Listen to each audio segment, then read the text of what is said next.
Eu queria também analisar com vocês o que vocês enxergam daqui até o momento do voto em si.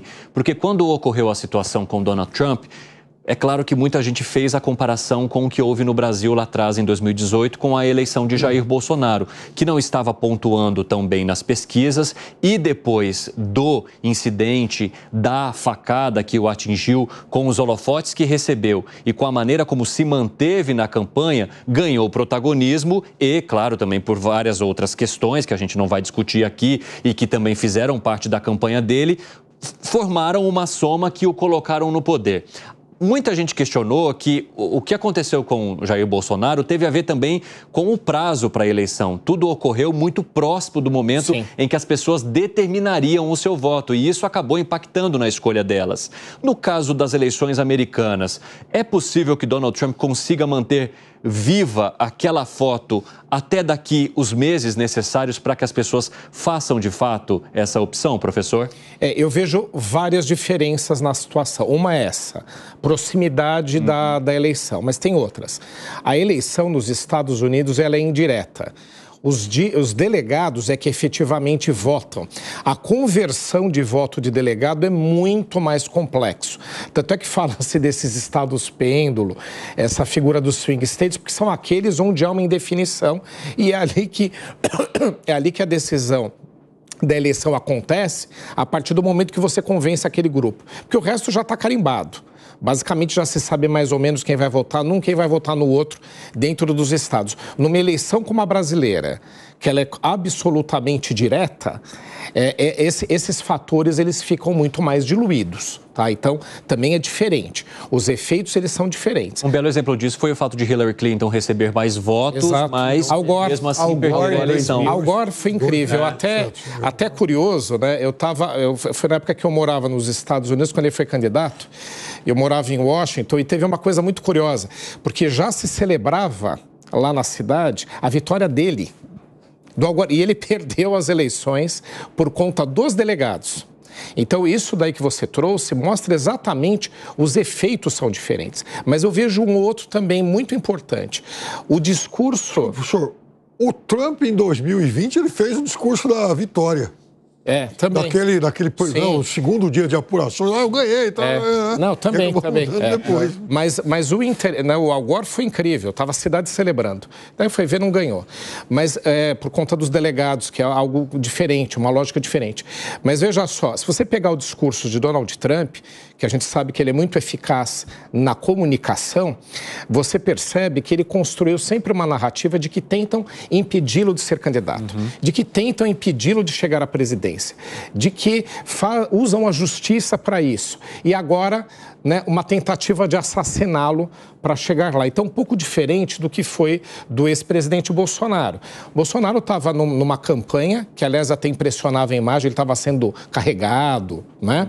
E ali ele sofreu um atentado. Então, é um cenário um pouco diferente. Eu acho que cabe muito mais no discurso do Trump, por conta de alguém tentar impedi-lo propriamente de chegar à presidência, por conta de usar a justiça, ou todos os artifícios até mesmo de tentar assassiná-lo. Então, acho que este é uma diferença também que eu vejo importante. Mas essa questão dos delegados é algo que é um bicho completamente diferente do que você afetar diretamente os eleitores que vão escolher, como foi o caso do Brasil.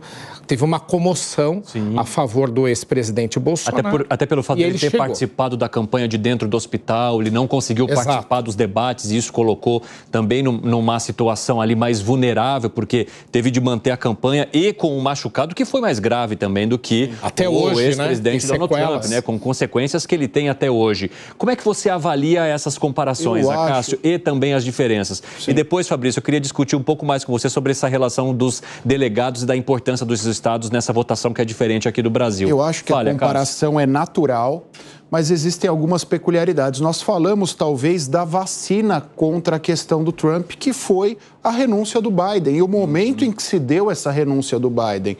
Se o Biden não tivesse renunciado, o atentado que o Trump sofreu e o seu discurso na convenção republicana ainda estariam reverberando e ganhando muita musculatura. Então, no final das contas, a renúncia do Biden, aquilo que nós já discutimos, ele abre mão da candidatura de um desejo individual e em prol do coletivo. O Biden, ao renunciar, ele acabou até caindo num viés de vitimização que ele não tinha, agora ele tem. Então, há uma série de fatores que impediram esse crescimento, essa utilização pelo Donald Trump. E um segundo fator, além do fator temporal que já foi mencionado, diz respeito também ao fato de lá nós só termos 2 candidatos. Até o momento da facada, o Bolsonaro era um outsider, as pessoas não achavam efetivamente, por mais que as pesquisas mostrassem o contrário, que ele chegaria com musculatura no final do primeiro turno e acabou chegando. Lá como há um bipartidarismo, essa questão não ecoa tanto como ecoou no Brasil. Como que essa questão da votação pode ser também um fator determinante, Fabrício? Olha, Evandro, a questão dos delegados, como trouxe o professor Furriela, ela é sempre muito determinante no sentido de que a disputa ela se resume a alguns estados. O Al Gore perde as eleições em 2000 na Flórida. Todos os estados nos Estados Unidos já haviam apurado as urnas em 2000. Quando chega na Flórida, houve toda ali uma discussão, fez recontagem de votos, levou quase uma semana, se não me engano, para terminar a contagem de votos. E aí falaram, não, calma aí, na recontagem deu Bush. Então, se deu Bush, é ele quem ganha as eleições. Então, por isso que tem ali todo um peso diferente. A gente fala muito da importância dos swing states, não só por serem estados pêndulos, no sentido de que eles alternam entre um partido e outro, mas por serem estados que têm um número significativo de delegados, né? Então, não se dá muita atenção, por exemplo, para as eleições em Montana. Não se dá muita atenção para as eleições na Dakota do Norte ou na Dakota do Sul, que tem 3 delegados cada. Mas se dá muita atenção em Illinois, em Ohio, na Pensilvânia, que tem 20 delegados, a Flórida tem um número também bastante significativo. Em relação ao discurso envolvendo o atentado, eu acredito no seguinte ponto. As investigações ainda vão apontar exatamente o que aconteceu, mas a gente não pode ignorar a possibilidade de que o caso de Butler, na Pensilvânia, foi meramente um ato ali de uma pessoa fora de si, sem necessariamente um posicionamento político, uma motivação política. Essa é uma possibilidade, a gente não pode excluir isso de jogo nesse momento. Agora, o Trump é, sem sombra de dúvidas, o político mais hábil na comunicação nos Estados Unidos. Ele consegue tocar o eleitorado americano no seu discurso como ninguém. E mesmo que o FBI acabe apontando que o atentado não tinha uma motivação política, Trump vai saber utilizar isso muito bem a seu favor, mesmo com as eleições tão distantes, só daqui 4 meses. Interessante, Fabrício. E há uma distinção, tocando nesse último ponto, lá o FBI, o Serviço Secreto, já assumiram a responsabilidade pela falha na segurança e muito provavelmente foi a ação de um lobo solitário. Aqui no Brasil, as investigações não chegaram ao resultado efetivo, chegaram ao resultado que ele agiu sozinho, mas não foi eles não cravaram efetivamente que ele agiu sozinho e até hoje a gente vê uma narrativa em cima disso, né? Então o fato de nós termos uma conclusão lá também diminui um pouco essa margem, apesar da habilidade do Trump bem citada pelo Fabrício. Que avaliação você faz, Piperno? Trump vai conseguir manter viva aquela foto?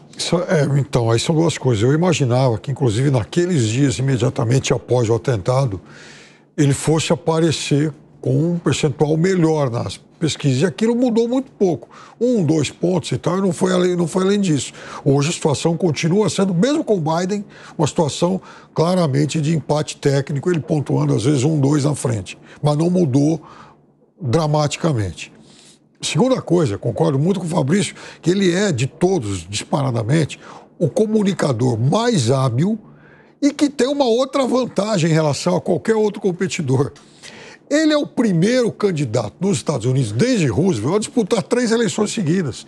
Então, ele é mais conhecido no país todo do que qualquer outro candidato. Então, você imagina o efeito que isso pode provocar se o Partido Democrata não trabalhar bem a comunicação da Kamala Harris, por exemplo, em Michigan, que é um estado que define a eleição por menos de 0,5%.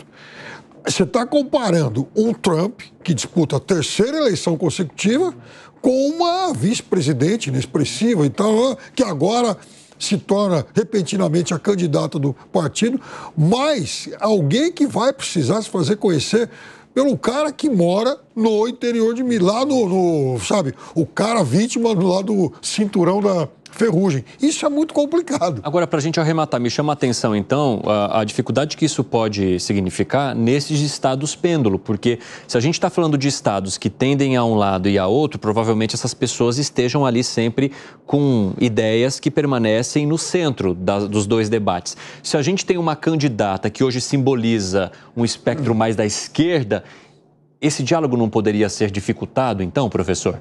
Sem dúvida, é o grande desafio que ela tem, não é? Essa polarização a qual chegou os Estados Unidos nos últimos anos, né, faz com que haja uma vantagem, porque você tem um eleitorado fiel a cada uma das visões, mas não faz necessariamente com que você saia vencedor.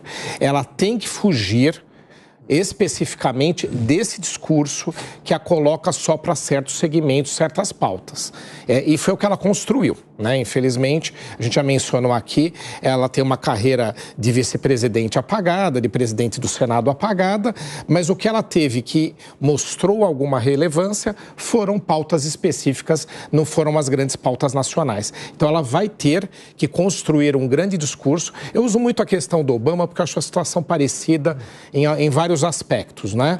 Ele conseguiu construir esse discurso à época, falta ela ir nessa linha também. Eu acho que é o maior desafio. Senão ela vai ficar nos nichos e juntando os nichos ela não sai vencedora. Tenho 30 segundos para você, Acácio. Eu acho que a questão econômica, especialmente nos swing states, é que vai ser determinante. O Piperno bem disse, o Manuel bem disse, por mais que a economia norte-americana tenha melhorado, a capacidade de compra nestes estados diminuiu. Então, se ela conseguir dar indicativos de melhora econômica, ela vai ter uma vantagem nesses estados. Arremate, Fabrício. Eu acompanho a fala do Acácio, tenho certeza que em 106 dias, Evandro, a gente vai ter muito trabalho. Se a eleição bem apertada, não tem nada a ganho. Só um bastidor rápido. Onde você estava no momento em que Joe Biden começou a falar sobre a sua renúncia? Rodovia dos Imigrantes, passando o pedágio rumo a São Paulo. Desde então, rapidamente, como é que foi sua vida, Fabrício? A gente acelerou bastante o carro para chegar aqui a tempo. Ironicamente, na Imigrantes, né? Exatamente. Tem a ver até com a pauta aqui.